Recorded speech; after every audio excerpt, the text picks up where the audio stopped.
A atual fase do Palmeiras no Campeonato Brasileiro não é boa e o técnico Abel Ferreira vem sendo muito contestado em relação ao desempenho do time dentro de campo.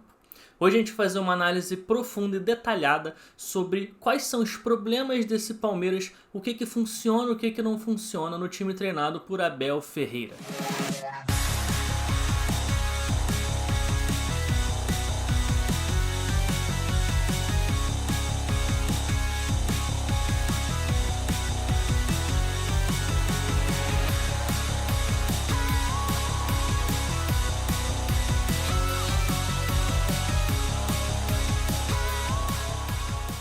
Fala galera, Bruno Pet na área para mais um vídeo e hoje a gente vai fazer uma análise sobre o Palmeiras, o time treinado pelo Abel Ferreira, que vem sendo bastante contestado por torcedores, por imprensa, muito por conta da sequência ruim de resultados que o Palmeiras vem tendo num retrospecto aí dos últimos 15 jogos, sobretudo no Campeonato Brasileiro, onde o Palmeiras perdeu um pouco de força na disputa pelo título e ficou um pouquinho mais atrás na corrida pelo título. E bom, uma das principais críticas em cima do trabalho do Abel Ferreira é em relação ao desempenho do time do Palmeiras. Muitos dizem que o Palmeiras é um time que só funciona no contra-ataque, que só funciona quando tem espaço para atacar, que é um time muito defensivo e que quando tem a bola no pé e precisa criar oportunidade de gol, não consegue gerar absolutamente nada. Nesse vídeo, o meu objetivo é justamente tentar mostrar se de fato essa análise ela é verdadeira ou se tem outras informações e outro tipo de análise um pouquinho mais detalhada que pode mudar um pouquinho esse tipo de opinião em relação ao trabalho do Abel Ferreira no Palmeiras. E para isso a gente vai recorrer aos números. O primeiro ponto é sobre os contra-ataques. Já que o time do Abel Ferreira é conhecido por ser um time que contra-ataca muito bem,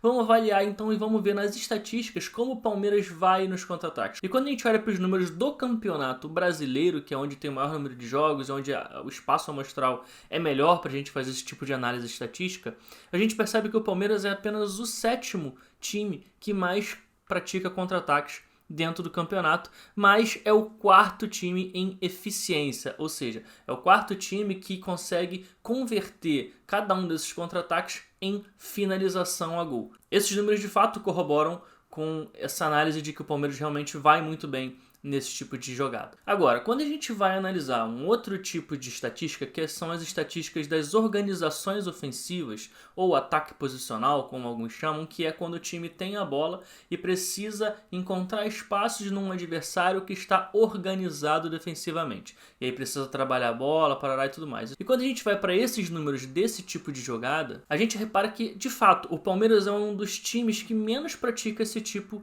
de jogada. Ele é apenas o 13º em número de vezes que entra em organização ofensiva.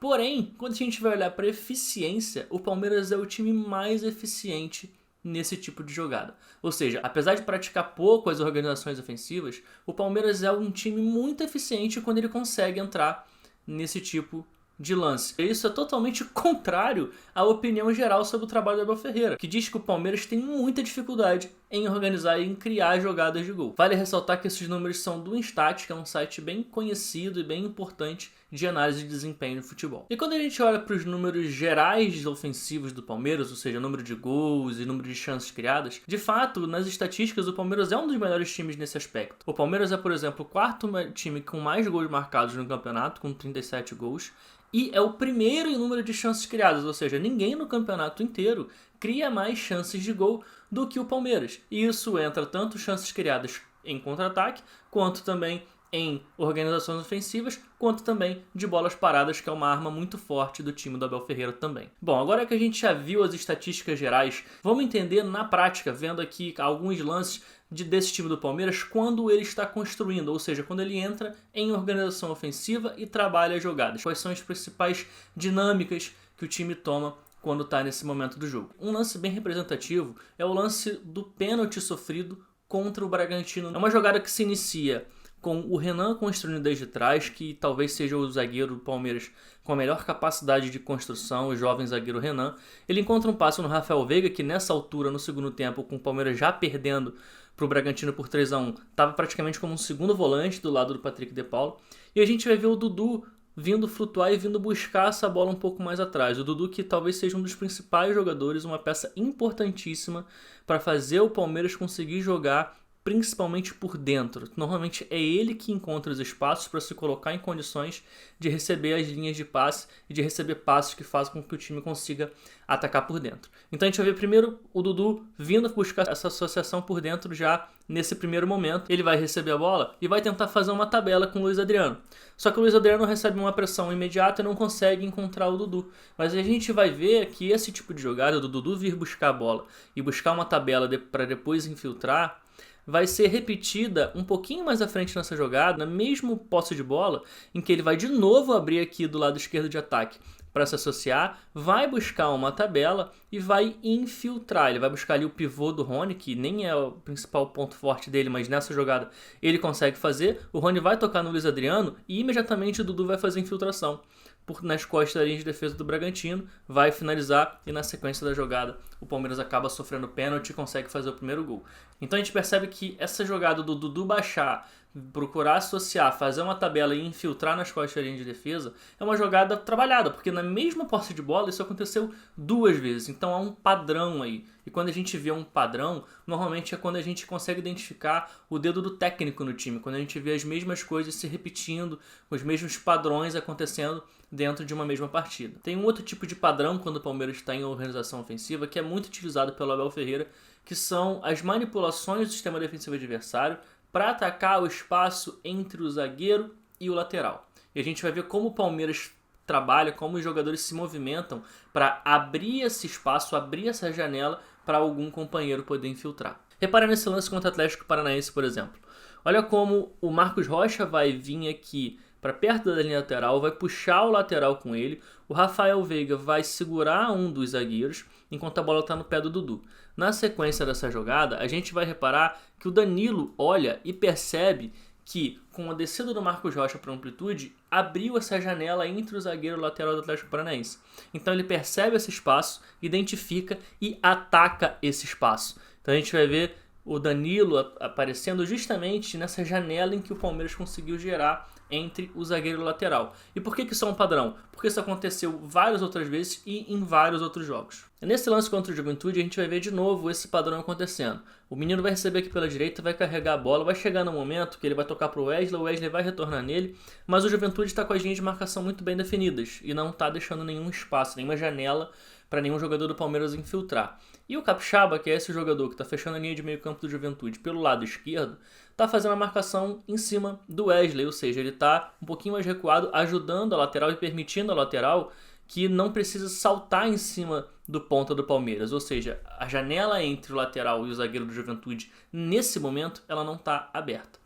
Mas o Palmeiras vai retornar a bola, vai trabalhar, a bola vai chegar lá do outro lado no Gustavo Gomes, que vai depois de novo retornar para jogar pelo lado direito. E quando a bola retorna do lado direito e a bola entra no Gustavo Scarpa, o Capixaba, que era o cara que estava marcando o passe para o Wesley lá no início dessa jogada, vai soltar pressão em cima do Scarpa. E isso vai fazer com que o menino tenha um pouquinho mais de espaço para carregar a bola. E repara, como o Capixaba não está mais marcando o passe para o Wesley, já que ele saltou a pressão em cima do Scarpa, o William Matheus, que é o lateral esquerdo, teve que descer para fazer a marcação em cima do Wesley e não deixar o Wesley livre. E isso abriu, então, o espaço que o Palmeiras gostaria que abrisse, que é o espaço entre o zagueiro e o William Matheus, que é justamente o espaço onde o Gabriel Menino vai infiltrar e vai atacar. Então é de novo o Palmeiras tentando gerar esse espaço entre o zagueiro e o lateral adversário para poder fazer uma infiltração. E para a gente perceber como isso de fato é um padrão, eu vou colocar aqui alguns lances de outros jogos, como por exemplo contra a própria Chapecoense, do Palmeiras tentando atacar esse espaço. Tem aqui um outro lance contra a mesma Chapecoense, do Rafael Veiga tentando atacar esse espaço. A gente tem aqui agora um lance contra o Flamengo e um último lance aqui contra o Cuiabá, do William atacando esse espaço e recebendo em profundidade. Uma outra dinâmica interessante desse time do Palmeiras em organização ofensiva são as jogadas pelos lados do campo. O Abel Ferreira prioriza bastante jogar pelos lados e tenta sempre fazer um 2 contra 1, ou seja, colocar o ponta e mais o lateral, ou o ponta e mais o meia, enfim, colocar 2 jogadores do seu próprio time contra apenas um do adversário. Ele tenta trabalhar a bola até com que ele consiga fazer com que fique esse 2 para 1 e que ele tenha superioridade numérica pelo lado do campo para ou levar para a linha de fundo e cruzar, ou cortar para dentro e achar um outro passe, ou cortar para dentro e até finalizar diretamente para o gol. E o interessante é que, como joga muito pelos lados do campo, o Palmeiras acaba cruzando muitas bolas na área, mas é um time que preenche a área para poder receber esses cruzamentos. Então é um time que consegue aproveitar bem esses cruzamentos normalmente quando consegue chegar à linha de fundo e fazer o cruzamento. Inclusive o Palmeiras é o terceiro melhor time do campeonato que tem o melhor aproveitamento nos cruzamentos. Agora, a gente falou muito aqui sobre dinâmicas no último terço do campo, ou seja, sobre as dinâmicas que o Palmeiras tem quando o time já está no campo de ataque. Se a gente pegar o jogo de ontem contra o Bahia, que foi um jogo em que o Palmeiras realmente jogou muito mal, esteve muito abaixo, sobretudo no segundo tempo, talvez o principal problema do time do Palmeiras não tenha sido as dinâmicas no ataque, mas sim fazer com que a bola chegasse até o ataque. O Palmeiras teve muita dificuldade nesse aspecto. O Luan no primeiro tempo até conseguiu encontrar alguns passos, mas no segundo tempo sumiu. O Renan, que entrou no lugar do Kusevich, que também teoricamente tem uma boa capacidade de construção, também não conseguiu encontrar esses passes. A verdade é que o Palmeiras no meio campo não estava conseguindo se encontrar, então não conseguia gerar linha de passe para os zagueiros poderem construir. Aliás, esse ponto é interessante a gente falar porque o Abel Ferreira, que fazia muito uma saída de 3, segurando um dos laterais como base e deixando o outro lateral subir, por exemplo, como foi recentemente com o Marcos Rocha como lateral base, ficando do lado de 2 zagueiros, fazendo essa saída de 3 e liberando o Piquerez para se mandar pelo lado esquerdo. Nesse jogo contra o Bahia foi um pouquinho diferente, foi uma saída mais sustentada, ou seja, uma saída com mais gente, com os 2 laterais mais baixos, ou seja, o Menino também ele ajudando na saída de bola pelo lado direito, o Jorge ajudando pelo lado esquerdo, os 2 zagueiros e mais 2 volantes à frente, o Felipe Melo e o Patrick de Paulo, para fazer essa saída de bola, ou seja, eram 6 jogadores do Palmeiras para construir o jogo desde trás. Isso diminuía a quantidade de gente que tinha à frente justamente para receber os passos. Se você tem muita gente fazendo saída de jogo lá atrás, você tem menos gente na frente para receber os passos. Então isso dificultou um pouquinho e essa mudança do Abel Ferreira para fazer essa saída de bola parece que atrapalhou um pouco o time a conseguir progredir em campo dessa maneira. E tem um outro aspecto do jogo, um outro momento que explica muito mais essa fase do Palmeiras, que é a defesa. A defesa do Palmeiras caiu muito. O que é engraçado porque o Abel Ferreira é conhecido justamente por ser um técnico defensivista, ou seja, que prioriza a defesa. Só que diferente dos 2 confrontos de semifinal de Libertadores contra o Atlético Mineiro, onde Abel Ferreira conseguiu anular as principais ações ofensivas do Atlético, que é um dos principais times e elencos do país, no Campeonato Brasileiro o Abel não vem conseguindo fazer isso contra clubes de menores expressão, contra times piores do que o Atlético. Se a gente olhar para os números, a gente vai perceber que o Palmeiras tem a terceira pior defesa de todo o Campeonato Brasileiro. O Palmeiras só não sofreu mais gols do que Bahia e Chapecoense, sendo que ambos estão na zona do rebaixamento. Se a gente comparar com os outros 2 principais postulantes ao título, Flamengo e Atlético Mineiro, o Flamengo, por exemplo, sofreu 12 gols a menos do que o Palmeiras, e o Atlético Mineiro, que tem a melhor defesa do campeonato, sofreu 16 gols a menos do que esse time do Palmeiras em todo o Campeonato Brasileiro. E tem um aspecto desse sistema defensivo que tem sido muito frágil, que é o lado esquerdo de defesa. Repara nesse lance contra o Bragantino, como o Renan salta para fazer uma pressão no Praxedes e o Ítalo ataca o espaço nas costas do Renan. Esses espaços nas costas do zagueiro ou do lateral esquerdo do Palmeiras vêm sendo atacados com muita facilidade pelos adversários. Esse agora contra o Bahia. Repara como o Jorge vai saltar para pressionar o ponta do Bahia e vai ter essa infiltração do Nino Paraíba, lateral direito do time do Bahia, justamente nas costas do Jorge. Ele acaba nem recebendo a bola, o ponta vai trazer para dentro e vai arrastar o Jorge com ele, o ponta do Bahia, e você vai perceber que mesmo assim ele vai encontrar um passe nas costas do lateral esquerdo e nas costas do zagueiro pela esquerda, onde vai ter um outro jogador do Bahia infiltrando por aquele lado. E essa fragilidade não é bem uma novidade, tendo em vista que há um mês atrás, na derrota para o Flamengo, o Palmeiras também sofreu um gol por esse lado, onde o Piquerez salta uma pressão em cima do Isla, lateral direito do Flamengo, e o Everton Ribeiro identifica o espaço nas costas do lateral esquerdo do Palmeiras e ataca esse espaço, mostrando que esse realmente é um problema recorrente já há algum tempo desse time. Então consertar a defesa para mim hoje talvez seja o principal